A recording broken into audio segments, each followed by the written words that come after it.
प्रयास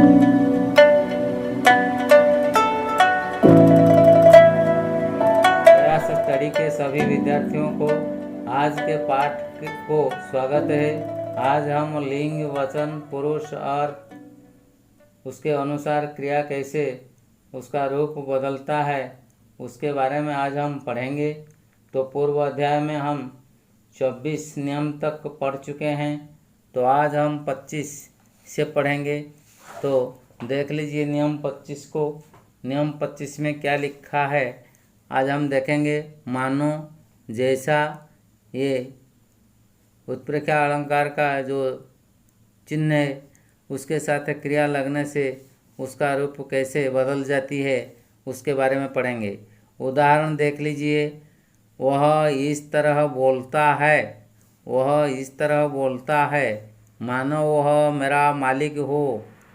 तो मानो, मानो ये संभावनार्थक क्रिया के लिए लिखा गया है। वह इस तरह हंसती है, वह इस तरह हंसती है, मानो फूल झरते हों। तो वहाँ भी इसी प्रकार मानो लगा गया है। तो इसी प्रकार मानो लगाने के कारण क्या होता है, संभावनार्थक क्रिया के कारण, संभावनार्थक क्रिया के कारण तो क्रियाओं के रूप होते हैं। ये संभावनार्थक क्रिया के कारण क्रियाओं के रूप होते हैं। क्या कैसे? तो धातु, धातु प्लस ओ प्लस ओ, ए इसी प्रकार लगते हैं, जैसे हो, हों होते हैं। तो ये उत्प्रेक्षा अलंकार है, ये उत्प्रेक्षा अलंकार है। तो आगे बढ़ना है। नियम 26 को देख लीजिए। स्त्रीलिंग, स्त्रीलिंग कर्ता माइनस ने प्लस और प्लस स्त्रीलिंग कर्ता माइनस ने। तो उदाहरण देख लीजिए। सीता और राधा पढ़ती है, निशा और उषा नाचती है। सीता और राधा पढ़ती हैं, निशा और उषा नाचती हैं। तो दो कर्ता है, देखो ये सीता और राधा दो कर्ता यहाँ हैं, और जोड़ने का काम और करता है, और इसको जोड़ना है। तो इसी के कारण ये एक करता है, ये भी एक करता है। इसको यदि और के साथ जोड़ देते हैं तो ये क्रिया पुल्लिंग बहुवचन हो जाती है। तो ये एक नंबर, ये 26 का क है। ये ख को देखेंगे। पुल्लिंग कर्ता माइनस ने प्लस और प्लस पुल्लिंग कर्ता और माइनस ने। ऊपर की सूत्र के तरह ये भी है, लेकिन यहाँ लिंग, दो कर्ताओं का लिंग बदल गया है। उदाहरण देख लीजिए। राम और श्याम, राम और श्याम खेल रहे हैं। तो यहाँ देखो ऊपर में सीता और राधा पढ़ती है, ये स्त्रीलिंग, ये स्त्रीलिंग, तो ये स्त्रीलिंग बहुवचन हो जाती है क्रिया। तो यहाँ पुल्लिंग, यहाँ पुल्लिंग, ये पुल्लिंग बहुवचन हो जाती है। देखो राम और श्याम खेल रहे हैं, रवि और भवि खा रहे थे। तो ये दो कर्ता हैं, राम और श्याम, रवि और भवि, और उसके साथ जोड़ा गया है, और के साथ और अवयव के साथ जोड़ा गया है। तो जोड़ते हैं तो दोनों कर्ता पुल्लिंग में है, तो क्रिया पुल्लिंग बहुवचन में है। ये खेल रहे हैं, ये खा रहे हैं। नियम 26 ग। एक वचन पुल्लिंग कर्ता, एक वचन पुल्लिंग कर्ता के साथ ने नहीं लगा है, माइनस ने, और प्लस एक वचन स्त्रीलिंग कर्ता माइनस ने। तो उदाहरण देख लीजिए। एक लड़का और एक लड़की नाच रहे हैं, एक लड़का और एक लड़की नाच रहे हैं। एक लड़का ये जो करता है ये पुल्लिंग एकवचन में है, और एक लड़की ये स्त्रीलिंग एकवचन में है, और क्रिया नाच रहे हैं बहुवचन हो गया है। ये नीचे वाले उदाहरण को देख लीजिए। पति और पत्नी बातें कर रहे हैं, तो पति पुल्लिंग में है, पत्नी स्त्रीलिंग में है, बात भी स्त्रीलिंग में है, लेकिन क्रिया पुल्लिंग बहुवचन में है। तो पुल्लिंग और स्त्रीलिंग, पुल्लिंग और स्त्रीलिंग को जोड़ने और जोड़ने के बाद क्रिया पुल्लिंग बहुवचन हो जाते हैं, हो जाती है। ठीक है। नियम 26 घ, पुल्लिंग बहुवचन, पुल्लिंग बहुवचन कर्ता, पुल्लिंग बहुवचन कर्ता माइनस ने प्लस और प्लस स्त्रीलिंग बहुवचन कर्ता माइनस ने। तो देख लीजिए उदाहरण।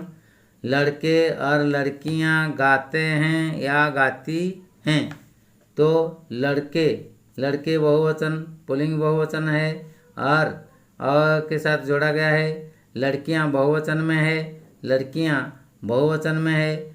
यहाँ देखो क्रिया की रूप कैसा है। हाँ, क्रिया का रूप ऐसा है, देख लीजिए क्रिया कैसे बदल जाती है। गाते हैं या गाती हैं, ये दो प्रकार क्रिया होती है। गाते हैं तो बहुवचन में, पुल्लिंग बहुवचन में गाते हैं, या गाती हैं, दो प्रकार ये हो सकती है। तो लड़के और लड़कियां गाते हैं या गाती हैं, तो दो प्रकार ये हम बना पाएंगे, गाते हैं या गाती हैं। बैल और गायें, बैल और गायें चर रहे हैं या चर रही हैं, तो बैल, बैल पुल्लिंग में है, गायें बहुवचन स्त्रीलिंग में है, ये बहुवचन स्त्रीलिंग में है, तो क्रिया पुल्लिंग बहुवचन में है या स्त्रीलिंग बहुवचन में भी हम लिख सकेंगे। तो इसको ध्यान रखना है। नियम 27 कर्ता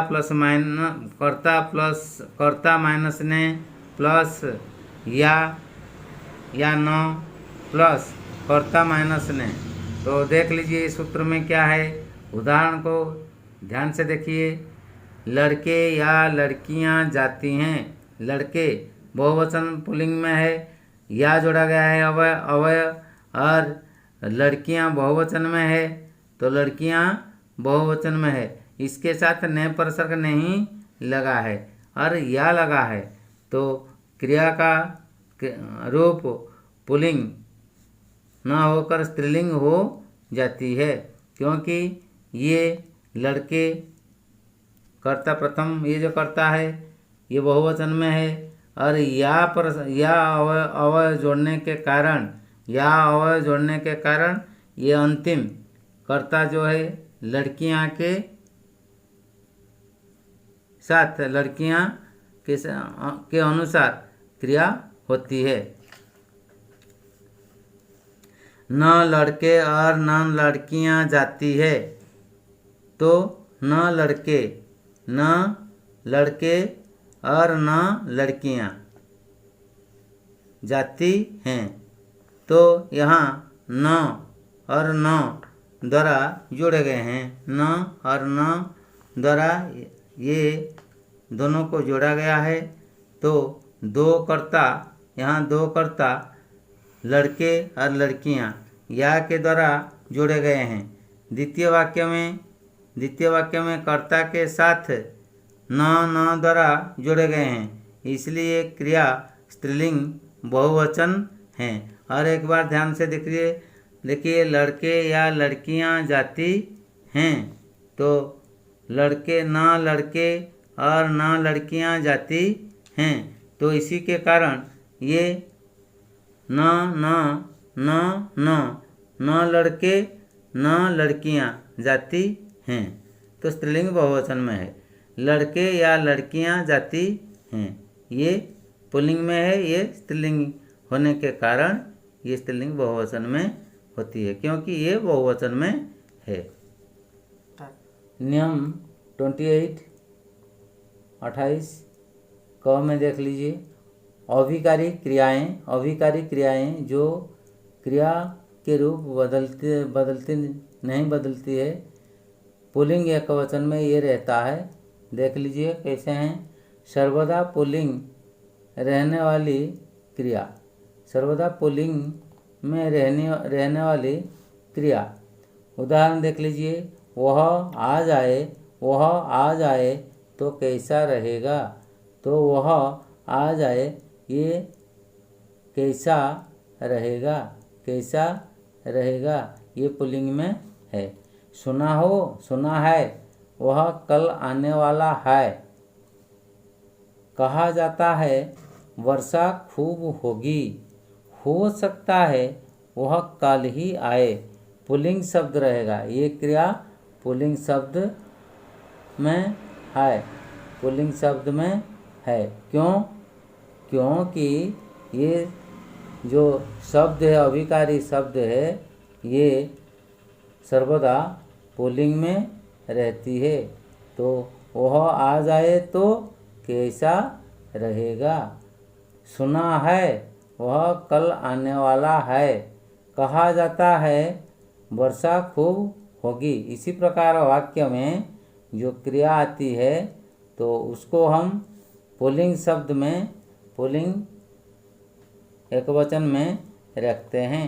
हो सकता है वह कल ही आए, ये ऐसे नहीं हम लिखेंगे। सुनी है नहीं लिखेंगे, और कही जाती है ऐसे नहीं लिखेंगे।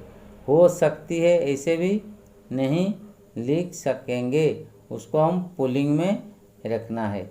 नियम 28 ख, अभिकारी क्रियाएं। ये पुल्लिंग का है, ये क्रियाएं स्त्रीलिंग का है। अभिकारी क्रियाएं ये स्त्रीलिंग एकवचन में रहेगी। सर्वदा स्त्रीलिंग रहने वाली क्रिया। उदाहरण, उनकी खूब चलती है, उनकी खूब चलती है, ये स्त्रीलिंग हो गई। उसकी एक न चली, आजकल उनकी खूब बनती है। तो ऐसे क्रियाएं सर्वदा स्त्रीलिंग रहती है, उसको हम पुल्लिंग नहीं लिखेंगे। तो नियम 29, कर्ता प्लस संज्ञा प्लस के समान, के साथ के रूप में क्रिया, उसके बाद क्रिया। उदाहरण देख लीजिए, वह चोर सभी साथियों के साथ पकड़ा गया। तो कौन पकड़ा गया? तो चोर पकड़ा गया। किसके साथ? सभी साथियों के साथ, सभी साथियों के साथ।